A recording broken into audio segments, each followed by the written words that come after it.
Sir এই পাশে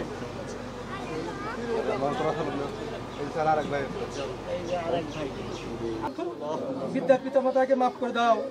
আল্লাহর শহীদ পেয়েছি আল্লাহ, তাকে ধরে রাখার ক্ষমতা তুমি দাও তো। সারা বিশ্বের আল্লাহ আল্লাহ আমরা কি উদ্দেশ্যে শহীদ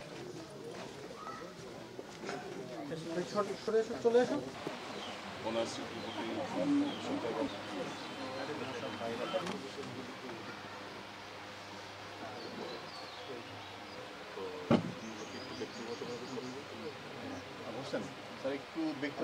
না, আজকে আমাদের বাসায় বাংলাদেশের প্রধান বিচারপতি উনি আমাদের বাসায় আসেন এবং আমাদের ফ্যামিলি মেম্বারদের সাথে মত বিনিময় করেন এবং আমরাও তাদের সাথে মত বিনিময় করি।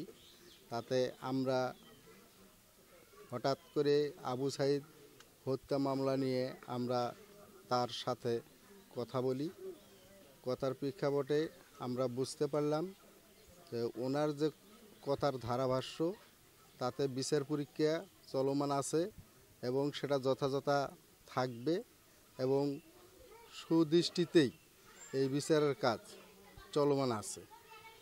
এবং বিচারে আমাদের দাবি ছিল যে আবু সাঈদ তো পুলিশের গুলিতে নিহত, এটা শুধু আমরা না অল বিশ্বে লাইভে দেখেছে।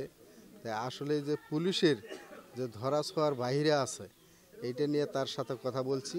আজকে প্রধান বিচারপতি সৈয়দ রেফাত আহমেদ স্যার আমাদের বাড়িতে আসছিলেন, শহীদ আবু সাঈদের কবর জিয়ারত করলেন এবং আমাদের পরিবারের কথাগুলো উনি শুনলেন। উনি আসাতে আমাদের যে বিচার প্রক্রিয়ার ব্যাপারে যেগুলো আমাদের একটা মনের মধ্যে ধোঁয়াশা ছিল, আসলে আমরা দৃশ্যমান কোনো অগ্রগতি দেখতে পাচ্ছিলাম না। আসলে মাত্র 4 জনকে গ্রেপ্তার করা হয়েছে, বাকিরা এখনও ধরা ছোঁয়ার বাহিরে। সেই ক্ষেত্রে আমাদের একটা সন্দেহ সংশয় ছিল আসলে বিচার প্রক্রিয়া কীভাবে আগেছে।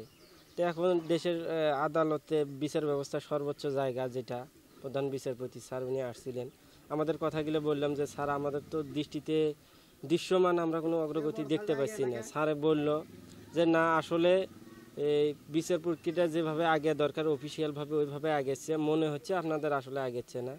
যখন এটা আপনার একটা পূর্ণাঙ্গ যখন আসবে, যখন জিনিসটা সামনে, তখন আপনারা বুঝতে পারবেন। আমরা বসে নাই, আমরা কাজ করতেছি সর্বোচ্চ আমাদের যে চেষ্টা দিয়ে আমরা কাজ করতেছি। অন্তত আবু সাঈদ হত্যা মামলার যেটা বিচারটা এটা যেন সুষ্ঠুভাবে যেন হয়, ন্যায় বিচার যেন পায় আর আমরা দ্রুত। এবং আমরা বলছি স্যারকে যে আবু সাঈদ হত্যাকাণ্ডের সাথে যারা জড়িত, যে আবু সাঈদের আত্মত্যাগের কারণে এই দেশের আজ পরিবর্তন, হাজার হাজার ছাত্র জনতা আবু সাঈদের এই আত্মত্যাগে অনুপ্রাণিত হয়ে রাজপথে নামে পড়ছিল, ফ্যাসিবাদী সরকার পতন ঘটছে।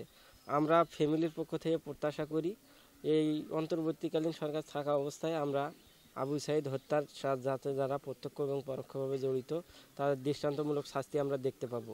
এবং যারা আমরা স্যারকে বলেছি কোনো নিরপরাধ ব্যক্তি কোনো কারো ব্যক্তিগত স্বার্থের জন্য কেউ যেন ফাঁসায় না দেয়, সেটাও যেন আমরা স্যারেরা যেন সর্বোচ্চটা দিয়ে তদন্ত করে, এটাও আমরা স্যারকে আমরা বলেছি।